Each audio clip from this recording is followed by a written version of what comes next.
Hi there and welcome to Power Play. I'm Vashi Capellos. Some major breaking news tonight, a cabinet resignation as the feds in Alberta for the first time in a long time unite on pipeline policy. We look at this as the start of a process. We've created some of the necessary conditions. A new relationship and a new beginning needs a starting point grounded in good faith. And today, I hope, is that new starting point. Prime Minister Mark Carney and Alberta Premier Danielle Smith sign a major energy agreement clearing the path for the province's bitumen pipeline pitch. Hours after the ink dries, though, former Environment Minister Steven Guilbeault quits cabinet. We'll have full coverage for you tonight, starting with in-depth one-on-ones with Federal Energy Minister Tim Hodgson and then Alberta's Premier Danielle Smith. Of course, our front bench will also be here. Christy Clark, James Moore, and Nathan Cullen are all coming up a little bit later on in the show. First, though.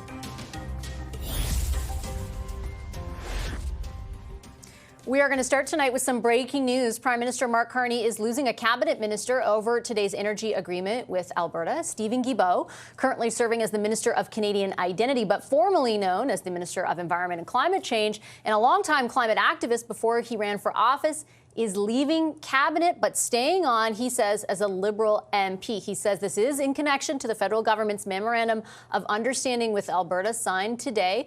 Steven Guilbeault just released, in fact, a lengthy statement posted to social media. We're just getting it into our inboxes, so I'm going to parse apart some of it for you. This afternoon, he writes, "It is with great sadness that I submitted my resignation to the Prime Minister as Minister of Canadian Identity and Culture and Minister responsible for official languages, Minister of Nature and Parks Canada, as well as his lieutenant in Quebec. Despite the difficult economic context, I remain one of those," Steven Guilbeault writes, "for whom environmental issues must remain front and center. That is why I strongly oppose the Memorandum of Understanding between the federal government and the government of Alberta." So what exactly is Steven Guilbeault taking a stand, in his words, against? Here's the breakdown. Alberta signs on to this MOU to negotiate an increase to the industrial price on carbon by April of next year and commits to reduce methane emissions by 75% over the next 10 years. The federal government, in turn, agrees to suspend clean electricity regulations, not implement the oil and gas emissions cap, and to the possibility of an exemption for a pipeline under the federal tanker ban, all in pursuit potentially of a new oil pipeline to the Pacific, should there be a private proponent. We are joined live now to talk more about that by Tim Hodgson. He's the Federal Minister for Energy and Natural Resources. Minister, a pleasure to see you. Thank you very much for making the time.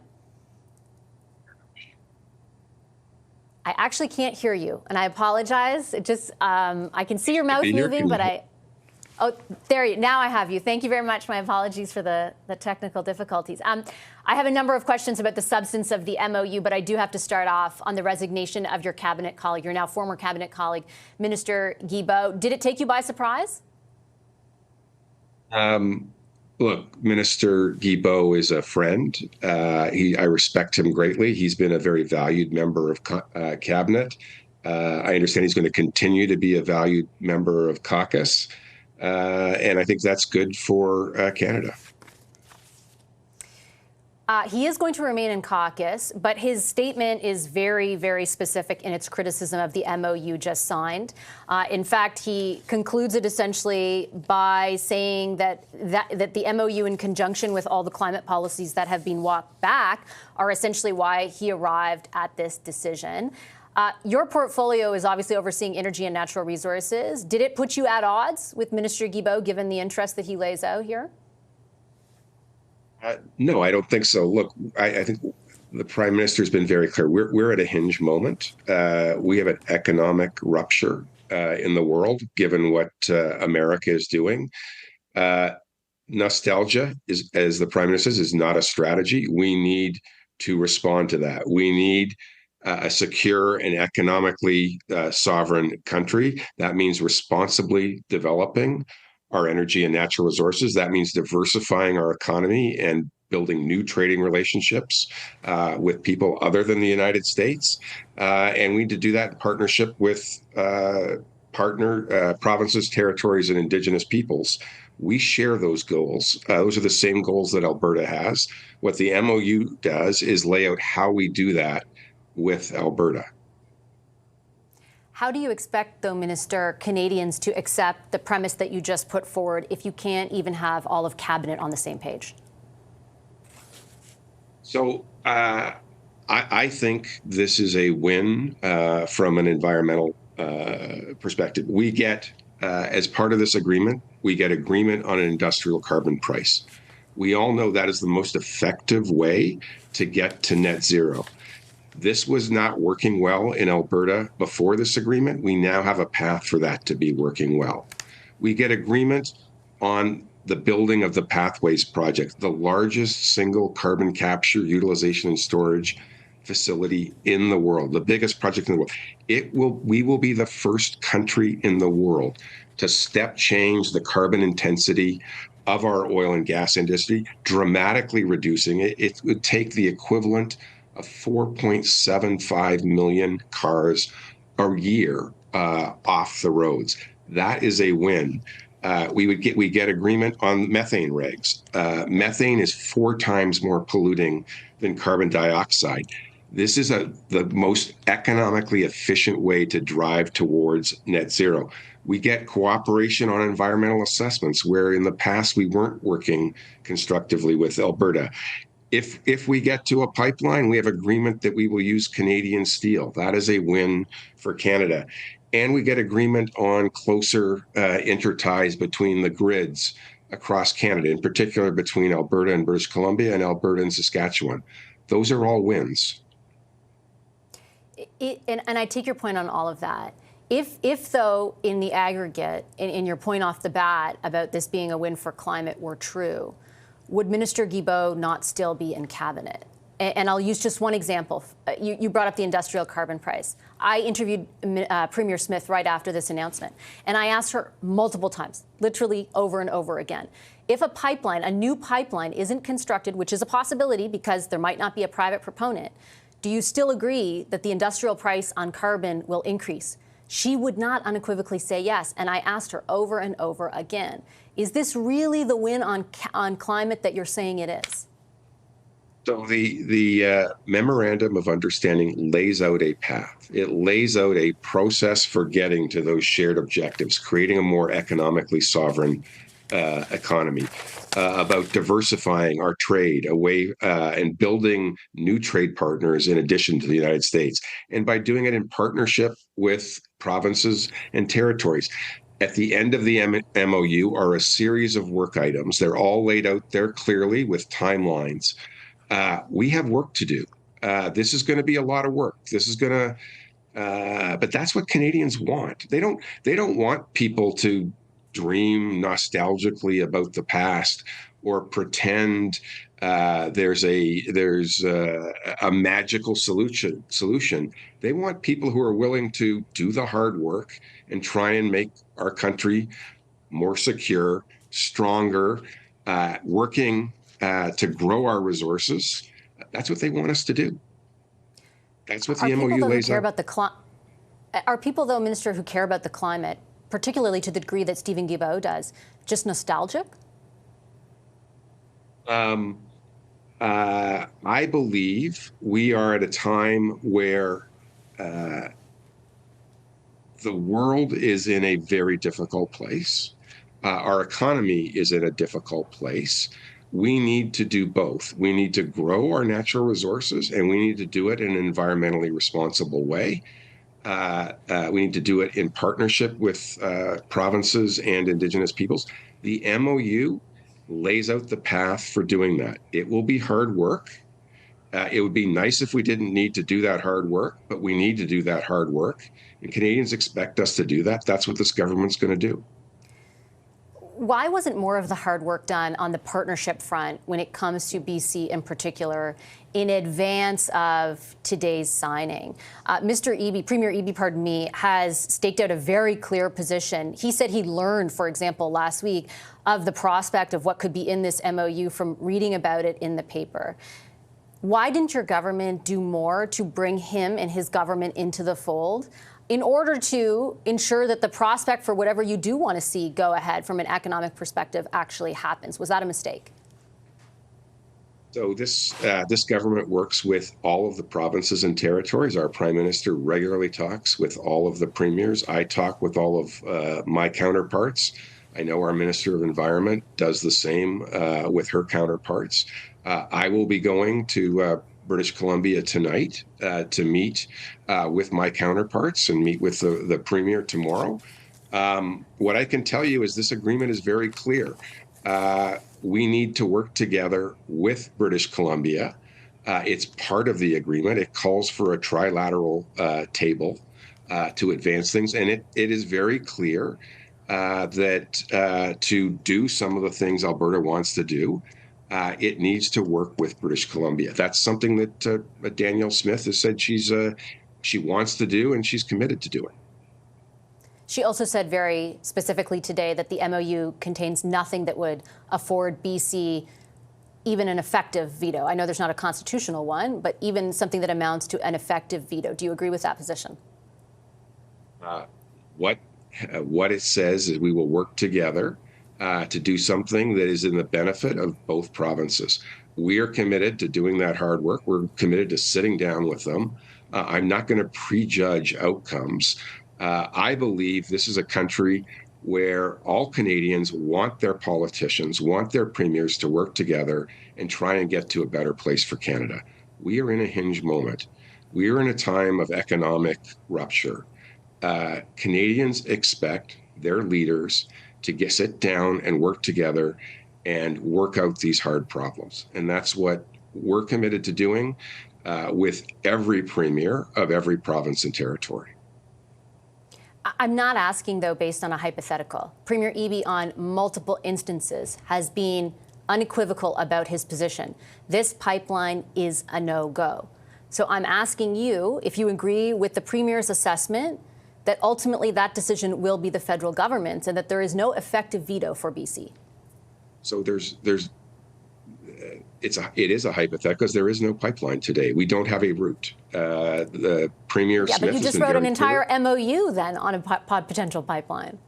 Premier Smith has been very clear. She does not yet have a route. She has said that they are doing their work and they expect to come back to the federal government by next summer with a proposed route. Clearly, between now and then, if they're acting as a proponent, they will need to work with British Columbia, if it is a pipeline through British Columbia, and they will need to work with affected First Nations. That is part of the MOU. That is what Premier Smith has said she's prepared to do as a proponent. We applaud that, and we will be constructive in any discussions between Alberta, British Columbia, and affected First Nations. I know your time's very limited. The screen just went black, so I just have a few seconds. Because you're saying if it's to the West Coast, but this MOU is very specific, that is the prospect that your government is looking at. It's not hypothetical. Yes, you're correct. It says to a pipeline to get to Asian markets, but there is no route today. Okay, well, when there is, I hope to have you back, and I'll ask you similar questions. Minister, a pleasure as always. Thank you for making the time. I'll look forward to being back. Take care. Thank you. Tim Hodgson is a Minister of Natural Resources and Energy for the federal government. To recap and bring you back to our top story, breaking news off the top of the show, of course, big news out of Cabinet. Stephen Guilbeault, the federal minister for a whole host of different positions at this point, and also the Prime Minister's lieutenant to Quebec, announced late this afternoon that as a result of the MOU I was just discussing with the energy minister, he is quitting cabinet. We are efforting to get additional reaction. You heard from Minister Hodgson there, his own reaction. He insists this plan does do a lot for climate. But of course, Stephen Guilbeault, probably the most recognizable face in the Liberal government, both the previous one and this iteration on the issue of climate. A longtime climate activist says that the measures the government are taking both through this MOU and other climate policies they have rolled back do not warrant his support anymore in cabinet. He will remain as an MP, however, a Liberal MP. But the big news, Stephen Guilbeault has quit cabinet. We're going to take a short commercial break here on Power Play. On the other end of that break, more reaction to what's unfolded today from Alberta's Premier Danielle Smith. She's my next guest.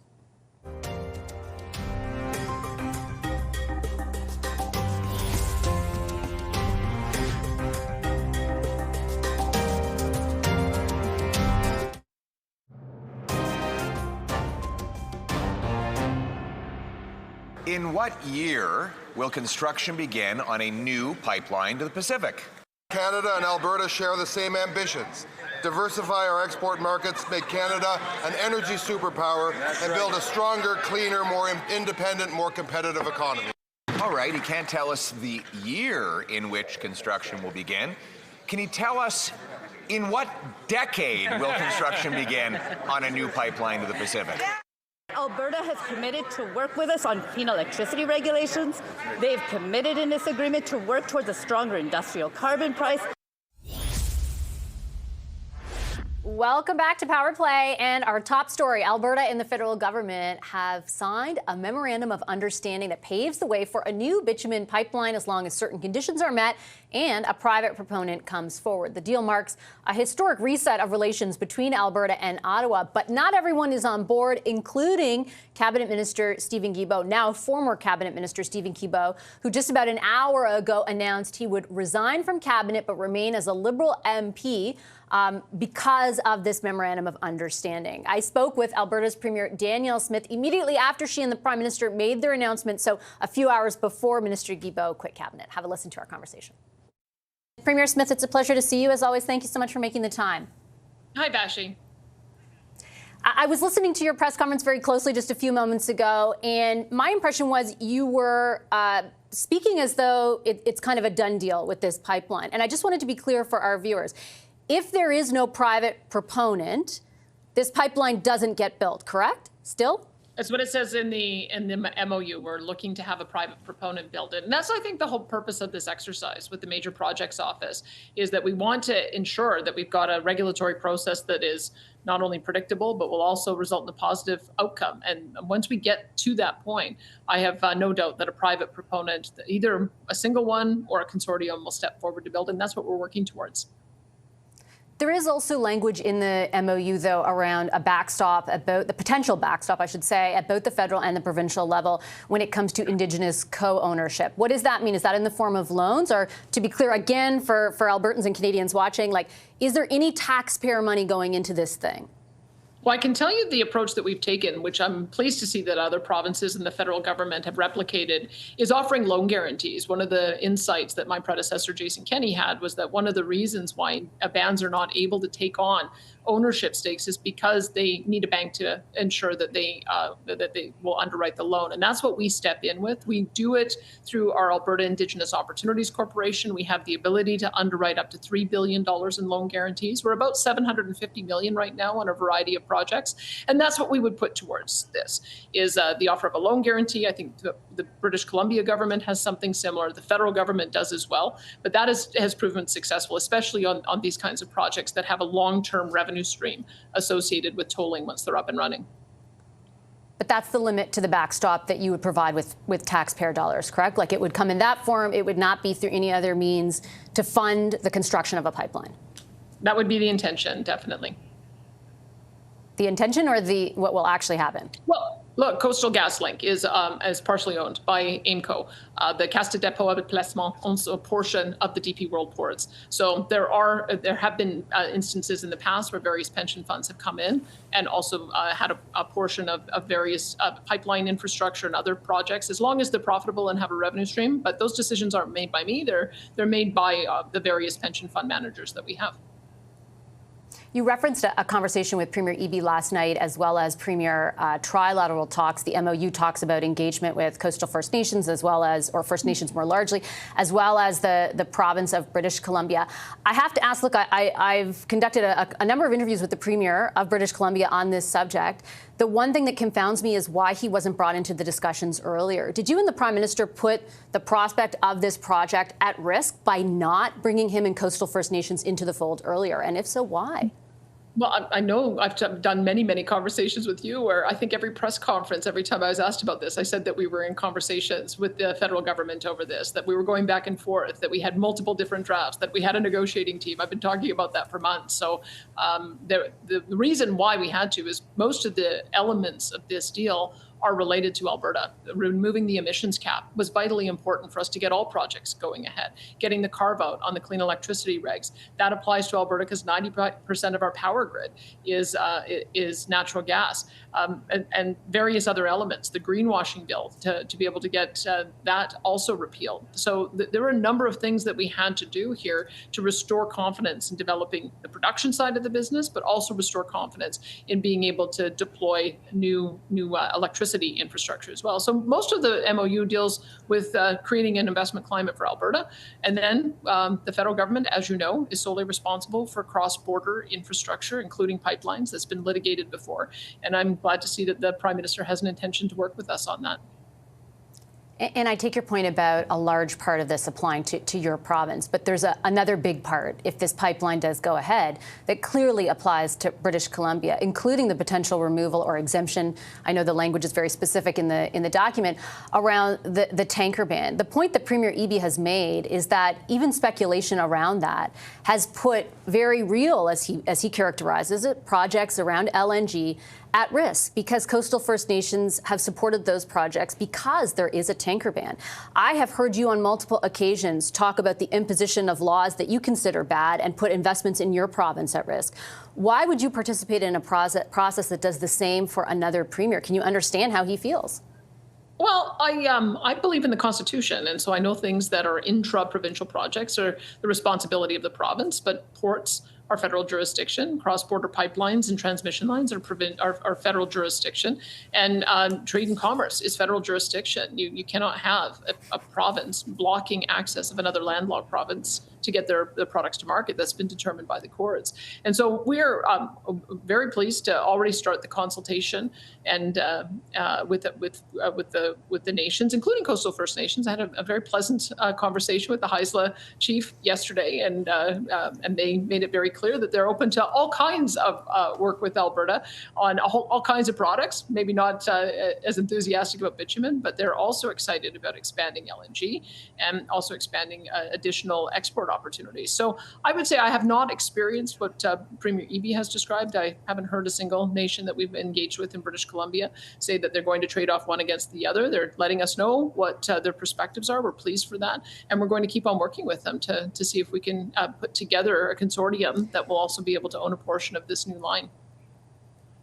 I have seen, some of those First Nations put out specific statements, but with respect to what you said about the federal jurisdiction here, I do take your point on their constitutional ability with interprovincial projects, but I also remember many times when you have not believed in the Constitution as it applies that way, when you have fought against, for example, decisions to impose carbon pricing, even though the Supreme Court dictated that was in federal jurisdiction. Again, I'll put to you, is the project not more at risk because BC and those coastal First Nations were not brought into the fold earlier? I don't think so. I mean, I've not heard any nation say they're going to cancel their support for LNG Canada 2.0 because of any conversations Alberta's having. I just don't think that's true. But what I will say is that we respect the Constitution and also the Supreme Court. They did make a decision that the federal government does have the right to set floor prices on CO2, which is why that forms a basis for our agreement. We have a tier agreement.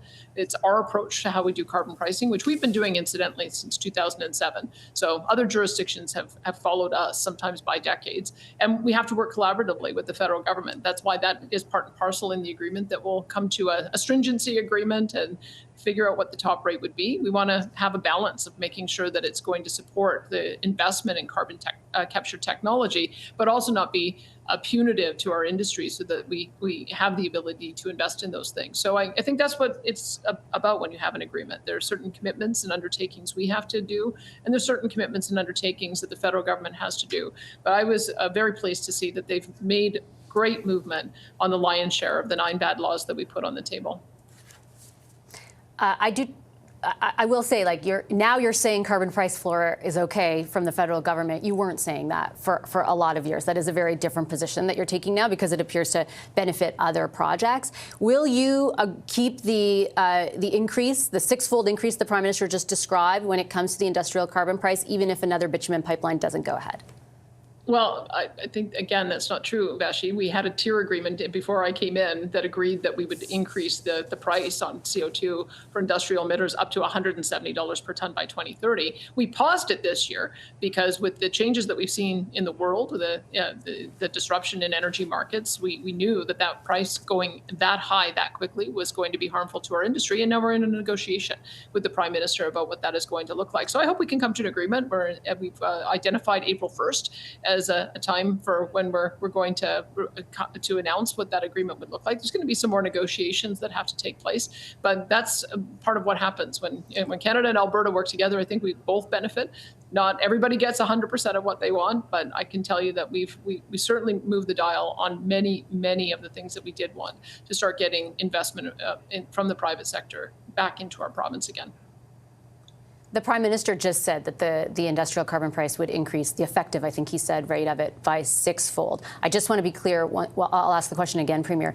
If, in fact, a bitumen pipeline does not go ahead to the West Coast, will you still agree to increase the industrial price on carbon as it applies to your province?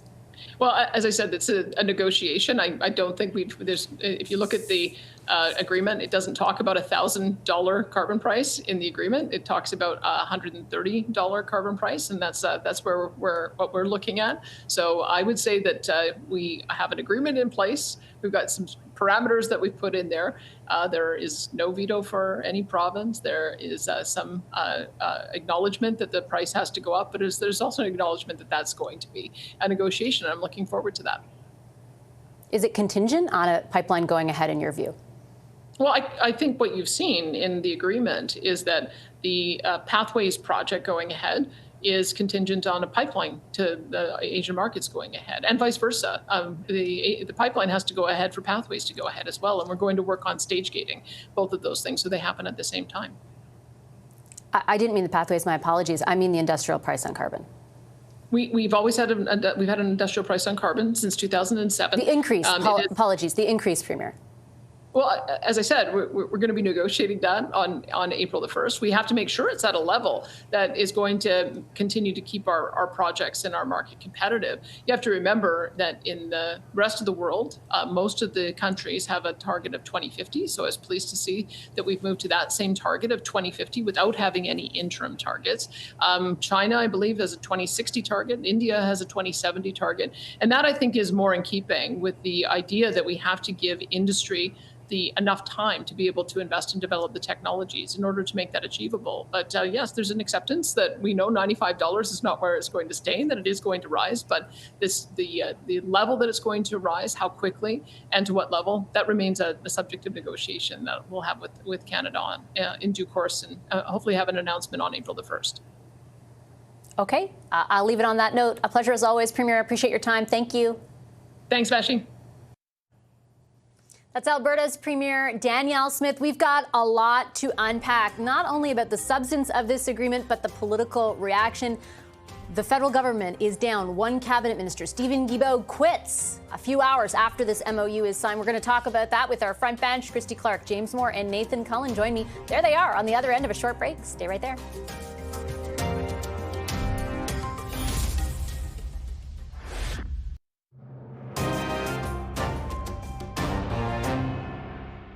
There needs to be full partnership, including equity ownership, substantial economic benefits with First Nations in Alberta, First Nations in British Columbia, as well as agreement and substantial economic benefits for the people of British Columbia. What if there aren't any private sector proponents? You mentioned them there. Well, if there's not a private sector proponent, there won't be a pipeline. This is a really great day for Albertans. We have been working for some time on addressing the 9 bad laws, as I like to call them, that have been impacting our investment climate here. It's the first step, I think, of what will be a few more steps we have to take together, but I'm very pleased that the Prime Minister has heard our concerns and responded to them. After years of Ottawa versus Alberta, Prime Minister Mark Carney and Premier Danielle Smith appear to have found a whole lot of common ground with an energy deal that will see the federal government give up a slate of environmental policies in exchange for Alberta accepting an industrial carbon price, an increased industrial carbon price, all in pursuit of a new oil pipeline to the Pacific. Here's a look at some of the reactions so far. Today's deal allows a proposal for a pipeline to go to an office in 7 months, which will then be studied for 2 years. Isn't this pipeline going to be built in the year never? My anxiety about the pipeline proposal is that it runs the very significant risk that has already partially been realized of taking our eye off the prize, of distracting the federal government. Out west, that's going to be up to Premier Eby to work that out with the Prime Minister and the federal government. But so far, I've been working very well with the federal government. It's all about communication. It's all about building relationships. So the reaction continued hours after those comments and the MOU was officially signed.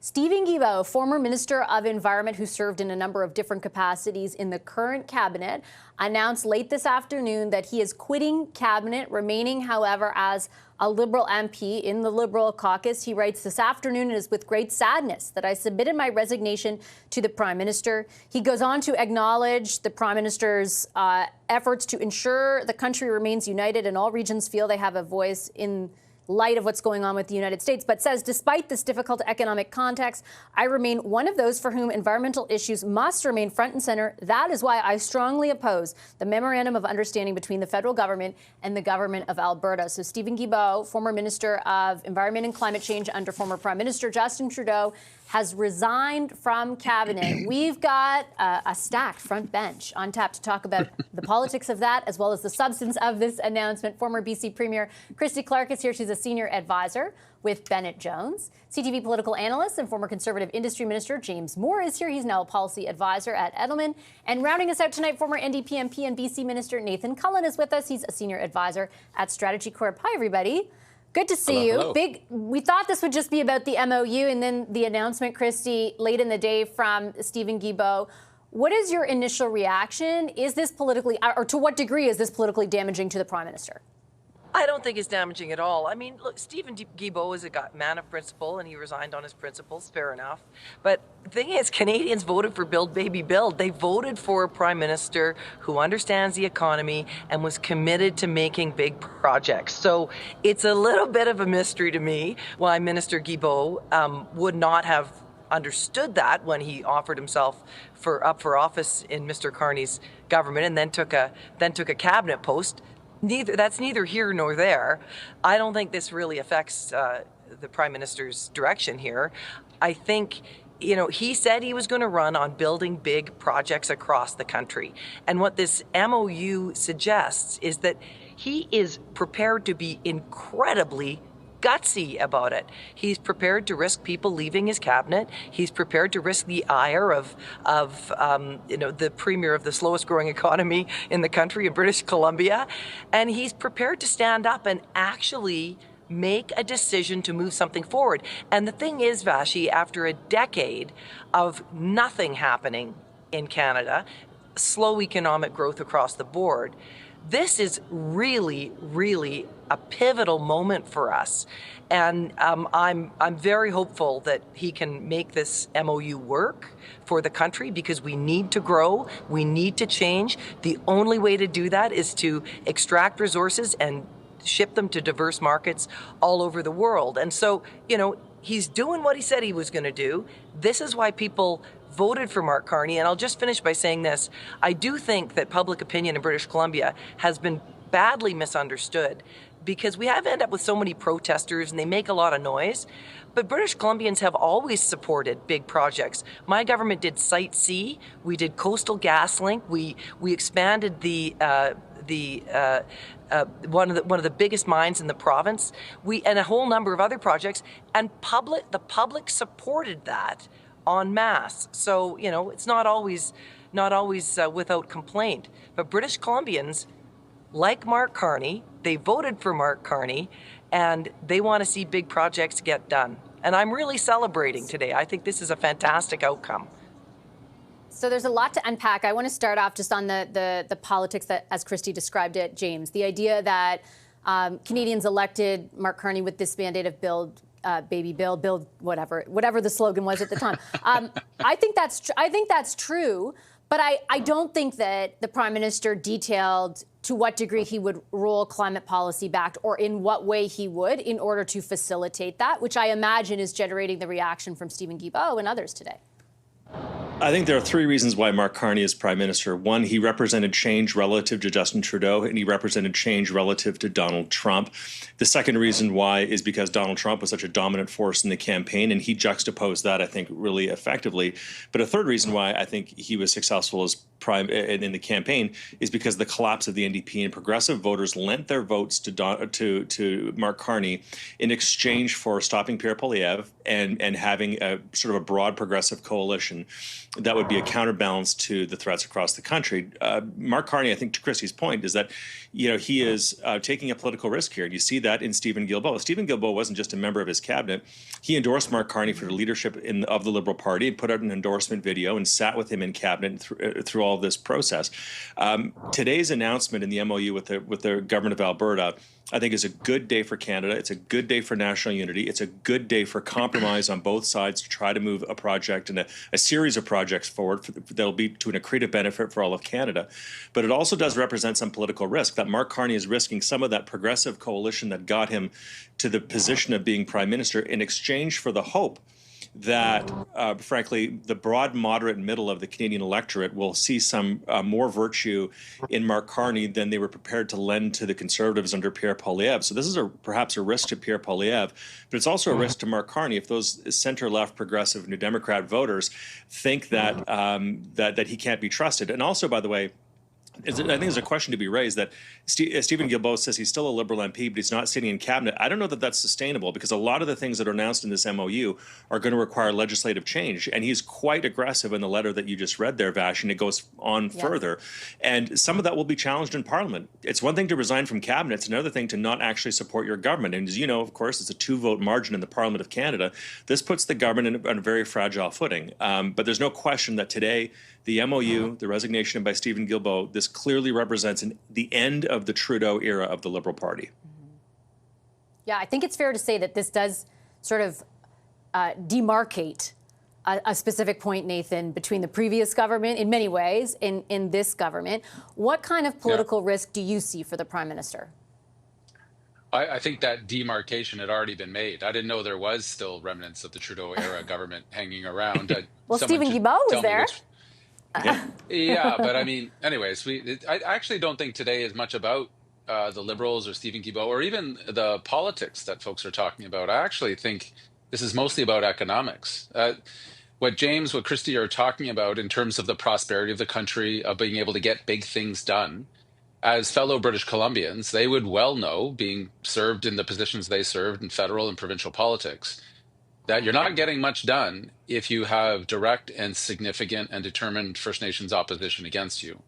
I think the way that we got to today has done some damage, frankly. If you listen to the leadership from the coastal First Nations, if you listen to the Premier of British Columbia, the fact that so much of this was advanced without bothering to talk to them is quite insulting. I think it has had a negative effect on that relationship. And for the tens of billions of dollars of work that's going into northern BC in particular, I would argue there is more investment happening in northwestern BC than in any other single part of this country. And so for folks that say, oh, you know, you're opposed to this or opposed to that, well, BC has been saying yes a lot. And all of those yeses have come with the support of the BC government. They've come with the support of First Nations leadership. And that's what makes investors confident enough to invest. So the question Danielle Smith was asked in June, is there a private proponent? And she said, it's a few weeks from now, we'll announce somebody. So the credibility of, is there actual private money willing to come to the table? We'll see. I think this is a little bit early. But what I'm interested in is what happens next for this country? What happens next for this Prime Minister who didn't bother to take up the offer from coastal First Nations, who have been asking since June to talk to him, to talk about these things, to talk about the coast, and he just didn't. And we all know, I hope we all know, Christy, James, Vashi, you know, that relationships matter. They matter in politics, but they very much matter in business. And I work with a lot of private sector resource companies right now, and we all start from that very principled place. What's your relationship like? Are you willing to invest in it? And can you get the support and collaboration and partnership with First Nations. I think the fact that all of this was talked about around BC, but not to BC and not to coastal First Nations in particular, doesn't put the first step in a great way. Maybe Mr. Carney is a very persuasive guy, but it's going to be him, by the way, Vashi. It won't be Premier Smith who's going to be able to bring First Nations to the table. That is not the right order of government to talk about the obligations of the Crown. I don't think that's a path that would be advised or is even, in fact, credible. I just have about 3 minutes left. I want to make sure I get everybody in for one more round. And I want to jump off that point because I think the question of why those parties, Christy, weren't brought into the fold earlier is a relevant one. I asked it many times of the federal energy minister off the top of the show. And he seemed to indicate that he's headed to BC. He's going to meet with the premier tomorrow, for example. There is language now in the MOU that stipulates it has to be tri-party discussions that go forward. Like, do you think that they can navigate the situation that exists right now, which is both that those coastal First Nations and the premier feel like they have been left out of the loop? Yes, I think they can. But remember this, Vashi, there's, two things. First is, you don't need unanimous consent of First Nations in order to make these projects happen. As I said, we did Coastal GasLink, we did Site C, we did not have unanimous consent, but so the consent and the seeking of that consent, the consultation, needs to be done properly so that it's not open to a successful court challenge. So that's one thing that Canadians should know. And the second thing is, of course, David Eby didn't get invited to the meeting. He spent his life protesting economic projects across British Columbia. You don't invite the protesters into the meeting. So David Eby needs to decide, does he want to be a professional protester or does he want to step into the shoes and become a premier and actually start being a part of the conversation around these projects in the country? And it makes total sense to me that these two would have sat together and decided, we're going to present something, and then we're going to take the time to go and consult with people. David Eby probably less important than the First Nations, but both necessary. I know, Nathan, you disagree. I'll get to you in a second. James, your thoughts on that? No, I want Nathan to go first. Okay, Nathan, go for it. I couldn't help. Thank you, James. I was just trying to imagine, Christy, how your reaction would have been if you were premier and a big decision like this was coming. And because you'd raised concerns, which I recall that you did raise a number of concerns about Northern Gateway when it was proposed as premier, which was proper. What is the risk? And allow me to finish. And just the respect. I think this is a question of respect. And to say the professional protest stuff, that's frankly so 2001. That the Premier of British Columbia, David Eby, has been agreeing and signing agreements for tens of billions of dollars in this specific region based upon collaboration and consent with First Nations groups. That's the critical thing. That's what the markets are looking for. That's what investors are looking for. This dichotomy of like, oh, he's a protester and therefore why would you talk to him, I think undermines Mr. Carney's ability to get things done. And I think there's a little bit of an education, as is often the case with our federal partners, to say, come to BC, listen, be humble, and learn that partnerships are better than just declaring MOUs in Calgary and saying it's a done deal, which I know they're not saying, but the process hasn't started well. They can just watch our show for all the BC panelists, I should say. James, last word to you, split the difference. Yeah, well, I don't know that you can. Look, I think today was a good day for resetting the relationship between Ottawa and Alberta. Okay, but this is the end of the beginning, but it's very much the beginning. As Nathan points out, there still isn't a proponent. And the Prime Minister says if there isn't a private sector proponent, this isn't going to go anywhere. And he's right. And I think that's a bit of a wink to sort of those who are opponents to any kind of oil and gas extraction expansion to rise up and to get engaged in the process. So I think this is very early in a very early process that still doesn't have a proponent. But it was very good to see, frankly, a cooling of the temperature between Ottawa and Alberta. But now you have to pivot west. And Nathan is exactly right. British Columbia is the third largest and fastest growing province in this country. We have been left out of this conversation so far. And I think that today is a good news day for Alberta. Tomorrow, Alberta or British Columbia will speak, and it'll be a very different conversation. But I hope it's a positive one for the country. Okay, I'll leave it on that note. Thanks, everyone. Appreciate a great discussion, as always. Christy Clark, James Moore, and Nathan Cullen, our wonderful front bench. We'll take a quick break. More Power Play right ahead.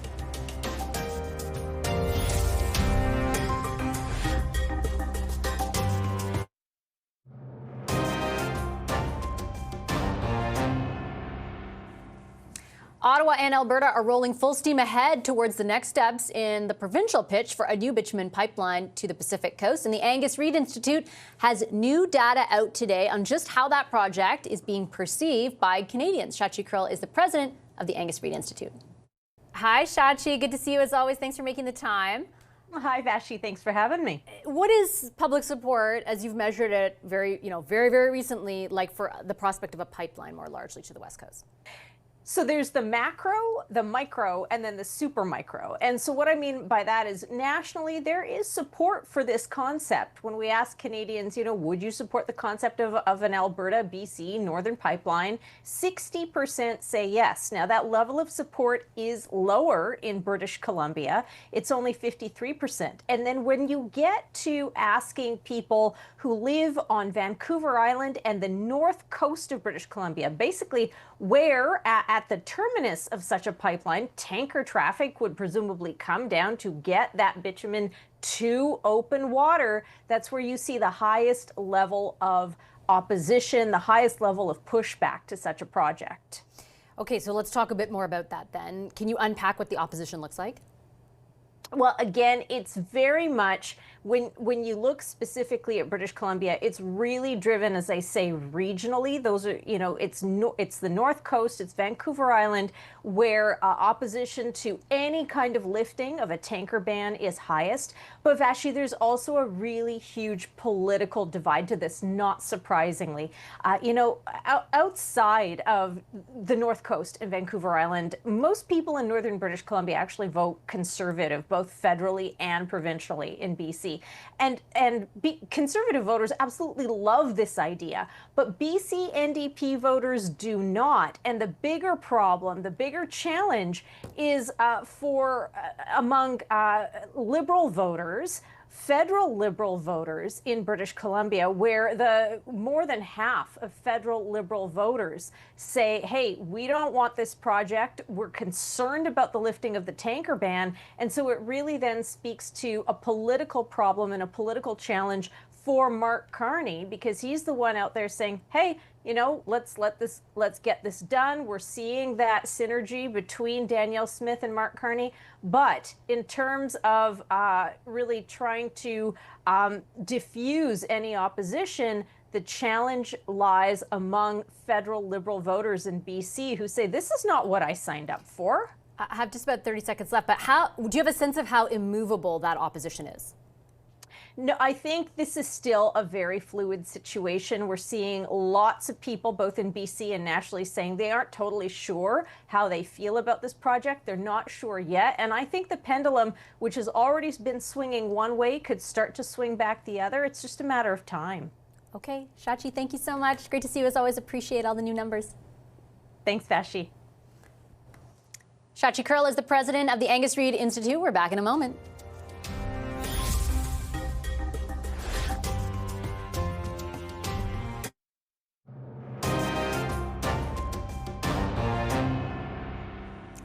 Lots more reaction ahead to the big MOU signed by Alberta and Ottawa, plus a big cabinet resignation. Steven Guilbeault is out. All that coming up on CTV News Channel. I'll leave Power Play there. Have a great night.